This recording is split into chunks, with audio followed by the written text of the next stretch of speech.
First of all, databases are many types. Okay. First type of database is a relational database. And relational databases, actually, they store data in tables. Okay. So, for example, you could have order table. In the order table, you will have order number, customer ID, product ID, quantity, and unit price. That is how the orders are coming in. You keep filling in this table. That is your order table, right? And this is a relational database. There is a row and there is a column. Row is each order, column is details of that order. Right? Customer table. Customer table has a customer ID, customer name, customer address, customer gender, customer income range. So, now if you want to find out which customer placed which order, what you have to do? You have to look at the customer ID here and the customer ID here and then take a join of that. Right? Then you can figure out which customer bought when, what, how much they paid. So this is a relational database stuff. And see, the relational database basically have a schema. They store data in table and they have a schema. A schema says for order table we have 5 columns and the columns are these. And for the customer table we have 5 columns again, but they have different names. So this is called a schema. A schema is basically the definition of the table. So this is the relational database. And then they have SQL, the language, which is the most commonly used language for creating, retrieving, updating, and deleting. Creating if you want to create a new customer or new order. Retrieving if you want to retrieve, so is writing and reading. Updating, changing, and deleting, removing it. Right? This is called CRUD. For CRUD, you use SQL. For example, if you want to find out the gender of the customers who bought XYZ, what you have to do, you have to select customer ID, state, gender, and product ID from customer table and order table where product ID is XYZ. So first of all, you find out all product ID XYZ, then you find out all the customer ID corresponding, then you go here and then you find their genders. Right? So basically, relational databases, they use relational algebra, things like join, intersection of sets. Basically, you have sets here, and you join them, intersect them, and find the answer. So, non-relational databases are called NoSQL. No stands for not only SQL. So any databases that use non-SQL interface, they are called NoSQL. You can use just C, Ruby, Python, any language for retrieval. Typically the data is stored in key value pairs. So then you don't need SQL. And there are a whole variety of NoSQL databases. And they are not limited to rows or columns. Data structure and query is specific. So they don't need tables. They are very high performance in-memory databases. So what does in-memory means? There used to be time when the memory was in short supply, you needed to read into the disk to find the data. But there are many databases which for today's standard, there are many databases which don't need the disk. You can just keep them in the memory. You have 8 gigabyte of memory in your computer. You could have 16 gigabyte of memory and the database is smaller than that. You can just put into the memory, you can get it fast. And that is what is used in many real-time applications. When you want to make a phone call, the telephone company doesn't go and read your record on the disk. They have it in the memory. Right? Anywhere you need things in microseconds or milliseconds, you can use in-memory databases. And they use RESTful APIs. So that's another word you need to learn. RESTful. REST stands for representational state transfer, which has no meaning whatsoever. If you read the word representational state transfer, it doesn't say anything. What it is they have the same interface that the web has. Some of you who have taken 473, which none of you have taken, the first lecture we give you HTML. In the HTML, you have 4 commands, get, put, and something like that. There are 4 or 5 commands. HTTP, not HTML. HTTP. Hypertext Transfer Protocol. So when you want to get something from a website, you use HTTP. And so you send a get command. You can say get www.csc.boostall.edu/~jn. It will give you that page. Get command. And so there are commands like, there are 4 or 5 commands, very simple commands. If you use the same commands for any other place, that is called REST API. Somebody came up with the nice idea in a PhD thesis, the whole PhD thesis, that is basically what we should be doing. Use the HTTP API for everything else. So these things are also similar. When you want to get an object, you say get me this, put this, or thing like that, okay? So that is called RESTful API. And they don't offer ACID, they offer base. And we already learned ACID means atomicity, etc., and base means eventual consistency. The keyword is consistency. The database may not be consistent right now, but within few minutes it will become consistent. So there are plenty of NoSQL databases now. Then there are new SQL. Well, the SQL guys were not behind. They said, well, the old SQL you are comparing, new SQL is better, but new SQL is even better. So the new SQL guys are SQL, which takes care of the problems with the old SQL. By the way, before I go to the old SQL, one of the most popular SQL packages was MySQL. What is MySQL? MySQL was a package which I think was developed by, I forget the company name. Was it one of the Oracle's previous son? I don't know. So anyway, so it was now it belongs to Oracle.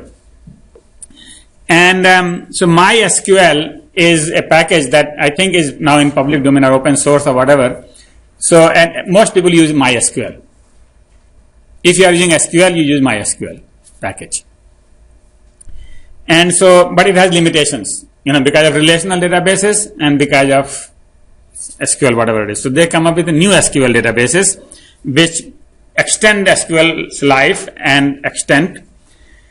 They have the same performance as NoSQL, but they use SQL. They provide ACID, and they are also called scale out SQL, which means that they are scaling out, they are making SQL bigger, and by generally using distributed processing as opposed to doing centralized processing. Alright, so now we learned 3 words: SQL, NoSQL, and new SQL. Right, the 4th word we understood was RESTful API.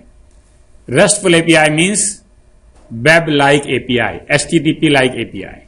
So the new SQL is still using relational databases, but they are saying relational databases can be fast too, they can be bigger too, they can be everything by distributed processing. Right? So they are structured data still. In memory is a special case of either one. In memory there are orthogonal direction. You could have in memory SQL, you could have in memory NoSQL. You could have in memory new SQL, but I think new SQL is designed really not for new in memory stuff. It is designed for big data. So generally it would be distributed in many computers, right? So I think this probably will not be ideal for in memory. By the way, every computer that you have, every iPhone that you have, every smartphone that you have has a database inside it, and which is based upon one of these SQL stuffs, either MySQL or NoSQL or NewSQL. So this is very common. Databases are very common. They could be small, they could be big, but you need the whole package. Your computer has a package. Your laptop has a package, because everywhere there are databases. So then there is a column databases. You can call them columnar or you can call them column oriented. And the idea was that the previous relational databases, they were row oriented. Okay? Row oriented means how you store the data. So if you have a relational database, they will store the whole record. So for example, let's just talk about your Outlook contact list.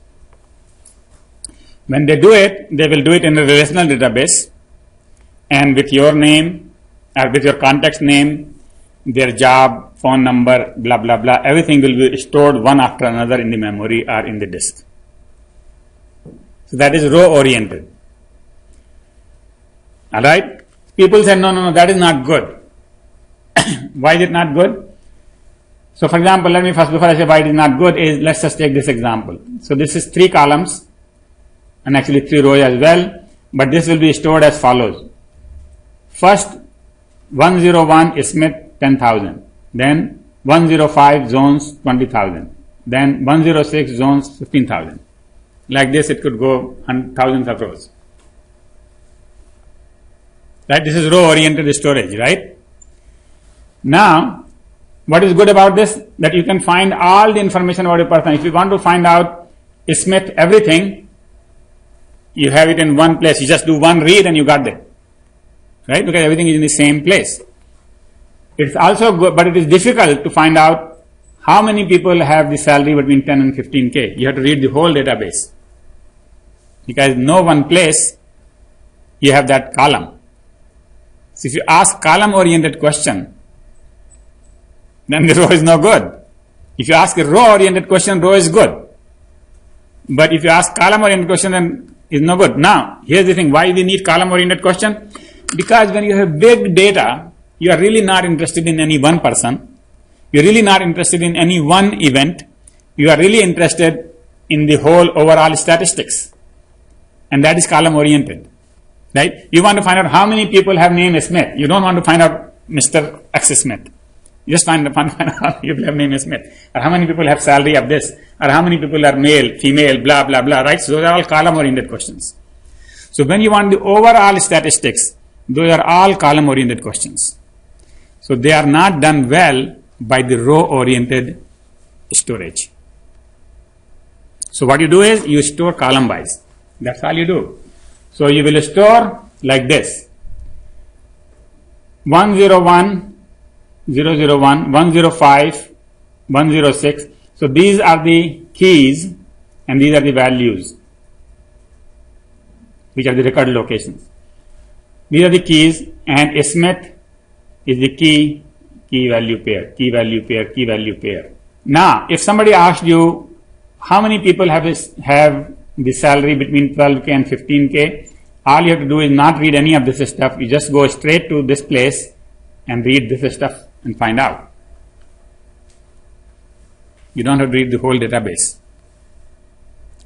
Second good thing is that if you wanted to add one more column, it's very easy to do in this one than to in that one. In that one, you have to rewrite all the records. Here you just write one more record. So this is easy to get column statistics, very easy to add columns, and good for data with high variety. High variety, we simply add columns, when things change. Alright, so column database is new stuff, right? So now we go back to one more slide here. Is that, so we talked about relational databases, and now in relational databases, the most common database is PostgreSQL. Then there is SQLite, and MySQL. These are the names of the databases. Alright, new SQL, we already talked about those. Then there are non-relational databases which would be key value pair, and there are databases such as REAC. Document databases such as web pages, etc. There are MongoDB and CouchDB are examples of those. Columnar databases, where the database is stored in columns. HBase is an example of that. There are graph databases which store nodes and relationships, which store graphs. Why do you need to store graphs? Social networking. I'm a friend to you and you are friend to him and he is friend to whom, and then we want to find out, how many people are in my whatever number of relationships, right? All that is graph, and there is a lot of graph databases now. So there are graph databases, and then a special kind of graph is spatial databases. Now spatial, when you do a map, that's also is a graph. St. Louis is next to Kansas City. Kansas City is 20 miles from some other city, and so on and so forth. That's a graph right there. But it is spatial, and it's for map and navigation. So there are databases just for that. In memory, you don't have to remember all these names. By the way, I won't expect you to remember, but at least you should know what is a spatial database. You should know that. I don't know which particular database they use. They may not use Neo4j, but they have some kind of graph database among themselves. LinkedIn has their own. Everybody who has to do anything with the social networking will have a graph database. And that's how they can suggest you who should be your friend. You remember when you log into Facebook, they tell you, can you want here suggestions? By analyzing those graphs. So in-memory databases are all data in the memory for real-time applications, and cloud databases, everything is in the cloud. So anyway, in the cloud, you could have three kinds of things. You could have IaaS, infrastructure as a service, which means all they give you is a virtual machine, nothing more. VM image, they could give you the whole image with the database code, everything in that thing right there, or they could do database as a service. Database as a service means they have the whole thing for you. All you have to do is, just give them your query or whatever, and then they have implemented Hadoop and whatnot, everything for you.